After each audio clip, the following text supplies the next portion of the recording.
Welcome everyone to another intriguing episode. Our topic today, the top 20 countries in debt to China. Now, when we talk about a nation's external debt, we're referring to the total amount that country owes to foreign creditors. And in recent years, China has emerged as a significant lender on the global stage. In this video, we're going to count down from the 20th to the first country holding the most debt to China. So let's dive right into the numbers and see which countries top this list. Kicking off our countdown at number 20 is Argentina, with a debt of $2.9 billion to China. This debt primarily stems from infrastructure loans. Although it may sound like a hefty amount, when compared to Argentina's GDP, it makes up a relatively small percentage. Moving on to number 19, we have Mongolia. This landlocked nation owes China $3.0 billion. The debt is largely attributed to projects aimed at exploiting Mongolia's abundant mineral resources. However, this debt constitutes a substantial chunk of Mongolia's GDP, underscoring its economic reliance on China. Next, at number 18, we have South Africa. With a debt of $3.4 billion to China, South Africa's debt primarily arises from the financing of energy and infrastructure projects. Relative to its GDP, this debt is a moderate burden. Sharing the same debt amount with South Africa at number 17 is the Republic of the Congo. This Central African country's debt to China has been accrued primarily through oil-backed loans. This debt, though seemingly small, is a significant part of the country's GDP. And finally, wrapping up our first set of countries, at number 16 we have Brazil. Despite being one of the world's largest economies, Brazil has a debt of $3.4 billion to China. This debt has been accumulated through various sectors, including agriculture and infrastructure. But given Brazil's massive economy, this debt represents a small slice of its GDP. And that rounds up our first set of countries. Let's move on to the next.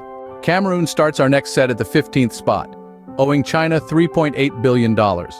This debt primarily stems from infrastructure projects, making up a significant portion of Cameroon's GDP.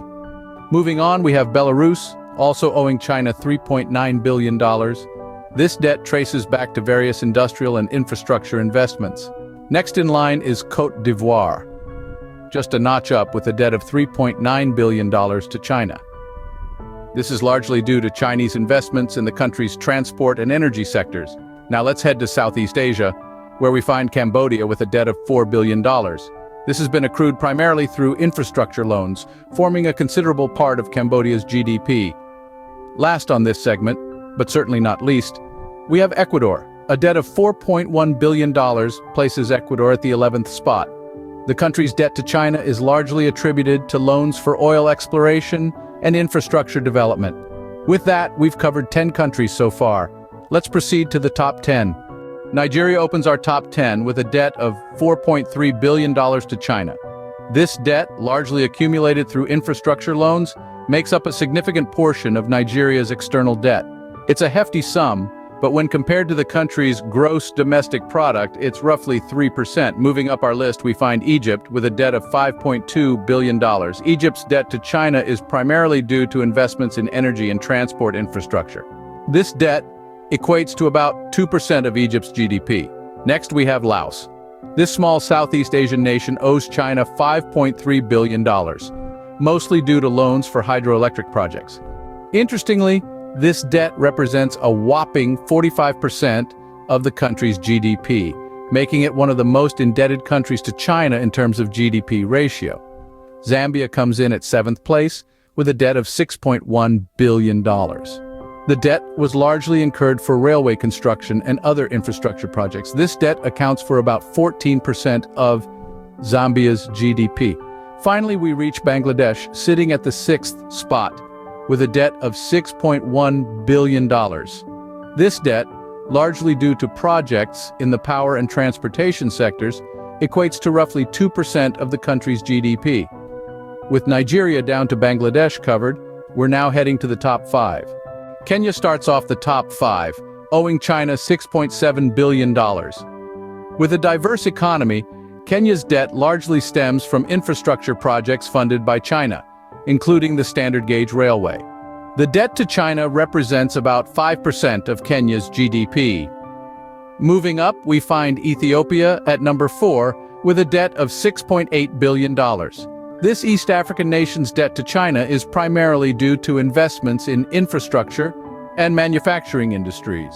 The debt stands at around 6% of the country's GDP, a significant portion for an economy in transition. In third place, we have Sri Lanka owing China $8.9 billion. Sri Lanka's debt situation is a bit unique as it's largely due to strategic investments by China, including the controversial Hambantota Port project. This debt makes up approximately 12% of Sri Lanka's GDP. Our runner-up is Angola, with a debt of $21 billion.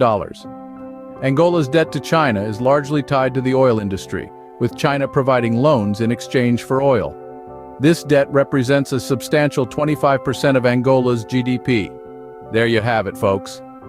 Pakistan takes the top spot with a whopping $26.6 billion in debt to China. Pakistan's debt to China is largely tied to the China-Pakistan Economic Corridor, a collection of infrastructure projects throughout Pakistan. This debt represents a significant 12% of Pakistan's GDP. And that wraps up our top 5 countries in debt to China, each with their unique reasons and impacts on their economies. As we've seen, these debts are often tied to infrastructure and economic development projects, painting a complex picture of international economics and the role of debt in global relations. That brings us to the end of our countdown of the top 20 countries in debt to China. We've journeyed across continents, witnessing the intricate web of financial ties that bind these nations to the world's second-largest economy. From Argentina's $2.9 billion debt to Pakistan's staggering $26.6 billion, it's clear that China's international lending practices have far-reaching implications. These debts, often a substantial proportion of a country's GDP, not only influence domestic economic policies but also shape international relations.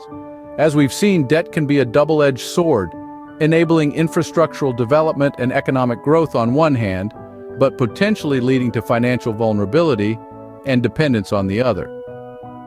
The interplay of debt and power is a complex one, woven into the fabric of global economics.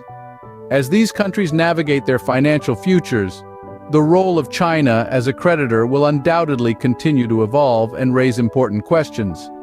Remember to subscribe and like the video for more content like this. Thank you for watching, and until next time, stay curious and keep learning.